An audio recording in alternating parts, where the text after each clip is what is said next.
Good afternoon to all of you. My senior colleagues, Shri Mallikarjun Kharge and Shri Jairam Ramesh ji are with me. This statement is being made on behalf of the Congress Party. It's a fairly long statement running to about 2.5 pages. But it is intended to be a pre-budget assessment of the economy and our suggestions for the budget. So while I will take a few minutes to read it, kindly be patient with me, and then we will answer questions. The budget for 2021-22 will be presented 4 days from now. The Congress Party wishes to place before the people its assessment of the year that will conclude on 31st March 2021 and a list of things that need to be done in 2021-22. At the outset, we may state that we have no expectations that this government will accept our assessment or will heed our diagnosis of and prescription for the economy. We know that this government is exceptionally obstinate, impervious to good advice, and uncaring about the calamitous consequences of its economic policies. Nevertheless, we shall place our views before the people of this country. The budget for 2020-21 began to unravel within weeks of its presentation. The Congress Party had, even at that time, pointed out that the assumptions behind the budget were wrong and the targets set were unattainable. Even without the pandemic, the economy would have continued on the downward path that had begun in the first quarter of 2018-19 and continued for 8 successive quarters. The pandemic pushed the economy into an abyss, minus 23.9% in Q1 of 2020-21 and minus 7.5% in Q2. The current finance minister has a distinction of presiding over the first recession in 4 decades. The year 2021 will end with negative growth. None of the numbers estimated at the beginning of the year will be achieved. The revenue targets will be missed by a large margin. Capital investment will take a hit. The revenue deficit will be close to 5%, and the fiscal deficit will exceed 7%. There is no point in wasting time over the budget of 2020-21. It was a disaster at the start and will be a catastrophe at the end of the fiscal year. We are afraid that the FM will present a dressed-up revised estimates for 2020-21 and attempt to build an attractive narrative for 2021-22. The revised estimates for 2020-21 will be a set of false numbers, and therefore the budget estimates for 2021-22 will be a conjurer's illusion. We believe that the reality is the economy is in a recession. The recovery will be slow and painful, and the rate of GDP growth in 2021-22 in constant prices will be modest, no more than 5%. The current unemployment rates are rural 9.2% and urban 8.9%. The level of unemployment in 2021-22 will remain high. Most jobs that were lost will not come back, and the rate of creation of new jobs will be small.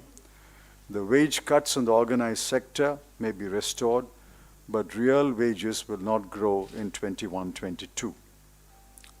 Agriculture will grow at a satisfactory rate if the government does not arbitrarily disrupt the sector with anti-farmer laws and retrograde import-export policies for agricultural produce. The industry sector will not attract huge investments because of low savings rate, inadequate credit growth, protectionism, crony capitalism, encouragement of monopolies, a climate of distrust, and vindictive administrative actions. The services sector will achieve moderate growth because it will be technology-driven, but the growth rate of jobs in that sector will be low.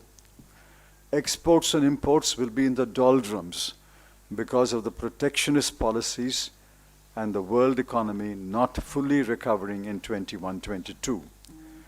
The current rates of inflation are high and painful, but it is likely that any further increase in inflation may be contained by rate hikes by the RBI, and because of the mishandling of the economy and the government's underwhelming response to the pandemic, economic inequalities have grown.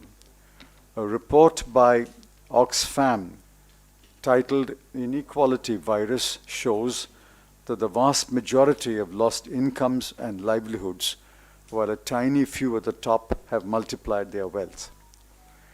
7 years of the Modi government have wrecked our economy and the prospects of high growth. Dr. Arvind Subramanian, former CEA, described the period 2004 to 2010 as the golden years of the Indian economy. The equivalent period of 2014 to 2020 has witnessed the slow but inexorable descent into a deep hole. The conclusion of a recent study by Brookings using IMF and World Bank data is humiliating, but not surprising at all. The biggest rise in poverty will be in India, and India will overtake Nigeria and become the country with the largest number of poor people. And that is the contribution of the Modi government at the end of 7 years. Looking ahead, we do not see a V-shaped recovery. We believe that the recovery, slow and painful, will still leave millions of households struggling to survive, and it will resemble more the letter K. As a result, inequality will increase. Those who are behind will be pushed back further. We recognize that there are some imperatives that fall outside economic management, such as A, increase in expenditure on health infrastructure, and B, increase in defense expenditure.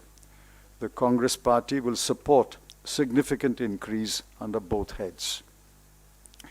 As regards the economy, what need to be done to stem the decline and accelerate the recovery have been identified by a number of economists, including those who have supported the Modi government in the past. We believe that the following steps need to be taken. 1. Impart a large fiscal stimulus to the economy, even if it is belated. Such a stimulus alone will put money in the hands of the people and stimulate demand. 2. Make direct cash transfers to 20 to 30% of the families at the bottom of the economy, at least for a period of 6 months. 3. Formulate and implement a rescue plan for MSMEs to revive closed units, recover the jobs that were lost, and create new jobs for those who have moderate education and skills. 4. Reduce tax rates, especially GST and other indirect taxes, for example, cesses on petrol and diesel. 5.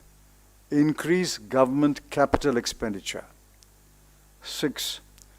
Recapitalize public sector banks immediately and encourage them to lend without fear of investigating agencies probing every loan. 7. Abandon protectionist policies, re-engage with the world, enter into bilateral trade agreements with as many countries as possible, and remove the bias against imports. 8.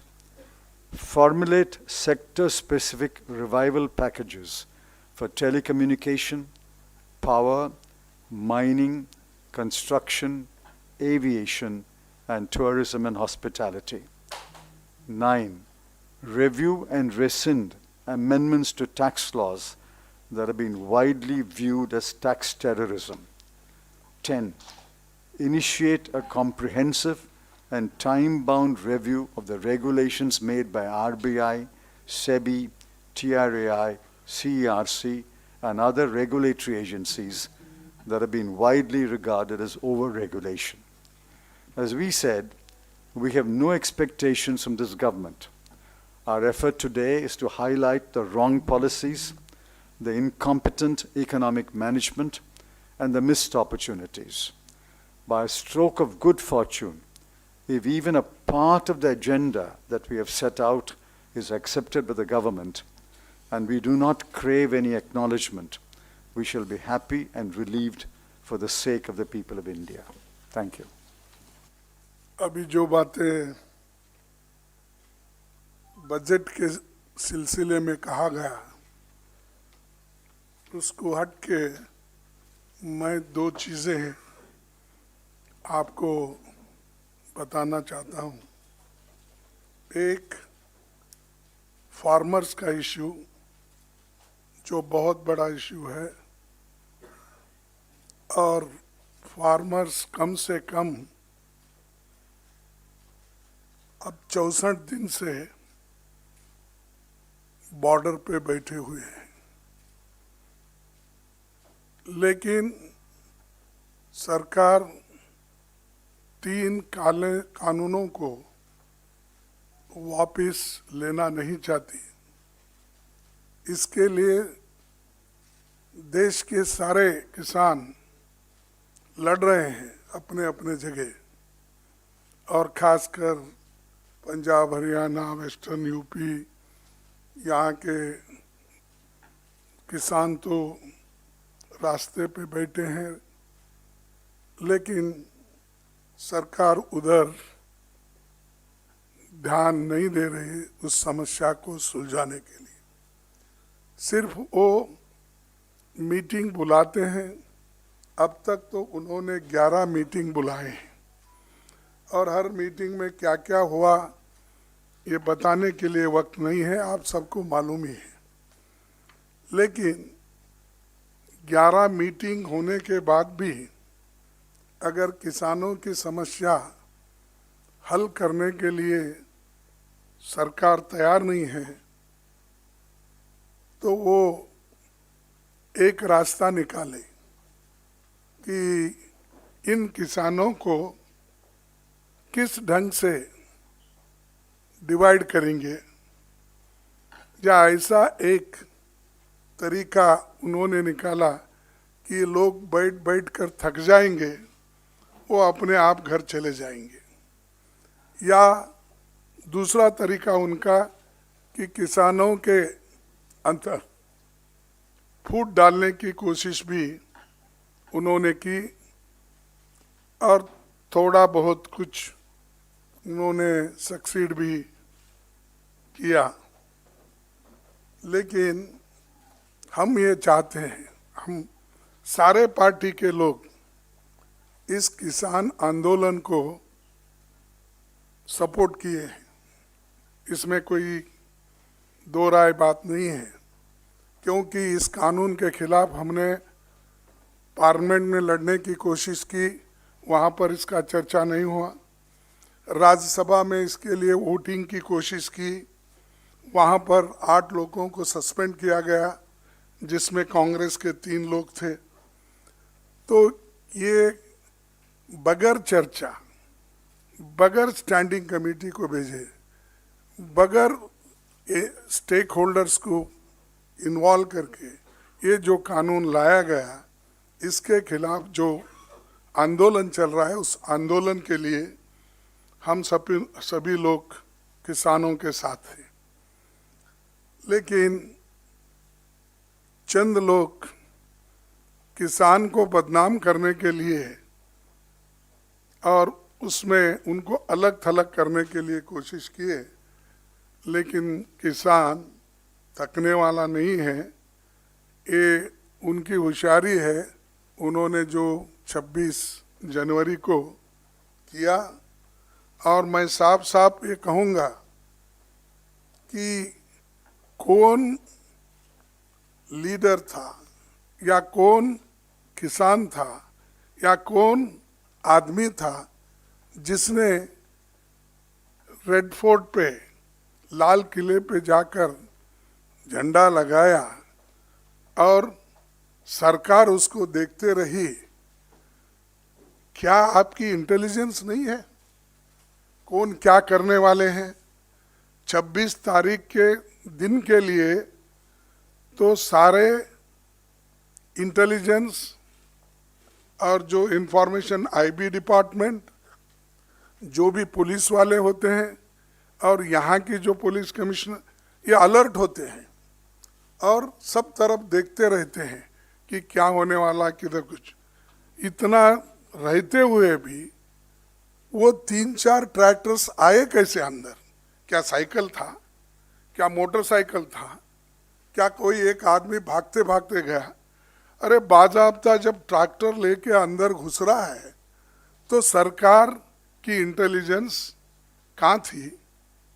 तो ये जो हादसा हुआ या ये जो घटना हुई, ये घटना तो हम कंडम करते हैं कि ऐसी 26 गणतंत्र के दिन ऐसी चीज नहीं होना चाहिए और इसके लिए तो कांग्रेस पार्टी इसका कंडम की है, करेगी और कोई भी करेगा तो करे। लेकिन सरकार के जो ये फेल्यूअर्स हैं, उन्होंने जो ये इसके नज़रअंदाज किया, ये अपने इंटेलिजेंस से कोई उन्होंने नहीं लिया, तो उसके वजह से ये हादसा हुआ है।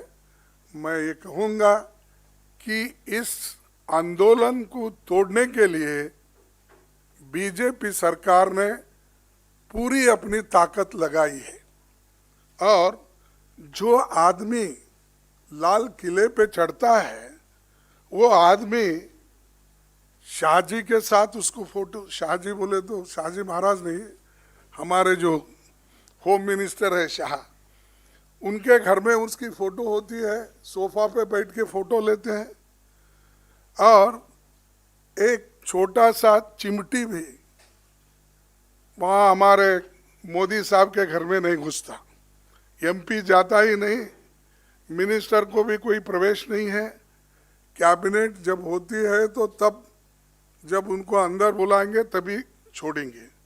तो ऐसे वक्त उनके घर में वो भी ठहर के फोटो अगर लेते हैं तो आदमी या तो उनका एमपी का बहुत ही क्लोज आदमी हो सकता है या प्राइम मिनिस्टर का भी पहचानत का आदमी हो सकता है।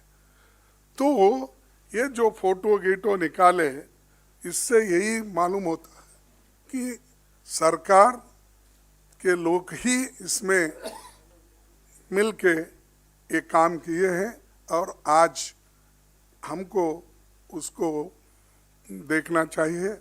तो मैं यही कहना चाहता हूँ, ये तीनों कानून को वो वापस लेने जल्दी और किसानों को राहत दे। हम इसको पार्लियामेंट में भी फिर से उठाने की कोशिश हम करेंगे और हमारी जितनी भी ताकत है और दूसरे पार्टी के साथ भी हमारे नेता लोग बात कर रहे हैं, सब मिलके इसके बारे में हम तय करके फाइट करेंगे। दूसरी चीज़ ये लेबर इश्यू है। देखिए, लेबर के कानून को भी धड़ाधड़ उन्होंने पास किया। पहले तो ऑर्डिनेंस निकाला, फिर उसको पास कर लिया। अरे ये कानून तो करोड़ों लोगों के लिए एक मरण शासक है। तो इतने तीनों कानून उन्होंने सिर्फ 2-3 घंटे में पास किए हैं। तो इसका मतलब क्या है? चाहे वो सोशल सिक्योरिटी का हो, चाहे वेजेस का हो, चाहे इंडस्ट्रियल रिलेशन का हो और ऑक्यूपेशनल सेफ्टी और वर्किंग कोड का हो, ये जो कानून लाए हैं ये भी आज हमारे वर्किंग क्लास को भी, लेबर्स को भी बहुत बड़ा आघात इससे पहुंचा है। इसके ऊपर भी हम फिर से लड़ेंगे। ये तो पास वो कर लिए हैं कि वो किनको पूछते नहीं। और डेमोक्रेसी, मैं समझता हूँ डेमोक्रेसी में चर्चा होती है, ऐसा सब लोग कहते हैं और हम भी कहते हैं, और चर्चा से ही हल निकलता है, लेकिन यहाँ पर एक आदमी कहता है वही अनुष्ठान में आता है। इसीलिए उसके बारे में भी फिर से हम लड़ेंगे। और आज जो वर्किंग क्लास जो बोलने के मूड में नहीं है, फिर भी वो लोग अपना एजिटेशन करे, बहुत से चीज़ें रखे, तो भी गवर्नमेंट उनके बात को भी सुनने को तैयार नहीं है, तो फिर उनका भी इश्यू हम उठाएंगे। और ये जो चीज़ें हैं, जो बजट के बारे में हमारे सीनियर लीडर्स चिदम्बरम जी, रमेश जी सब मिलके, सो हम सभी लोग थे डॉक्टर मनमोहन सिंह जी के नेतृत्व में जो तैयार किए गए थे, और उसका पूरा निचोड़ आपको चिदम्बरम जी ने बताया है। वो सवाल तो हम उनके सामने रखेंगे, ये चीज़ें तो, लेकिन जैसा कि चिदम्बरम साहब ने कहा कि हम तो अपने बातों को रखेंगे, वो कितना मानेंगे या न मानेंगे ये तो उनके ऊपर छोड़ेंगे, लेकिन कहना हमारा फर्ज है, लोगों को बताना हमारा फर्ज है, तो वो काम हम करेंगे। अगर आपको हमारे वीडियोस पसंद आए तो प्लीज़ लाइक करें, सब्सक्राइब करें और शेयर करें।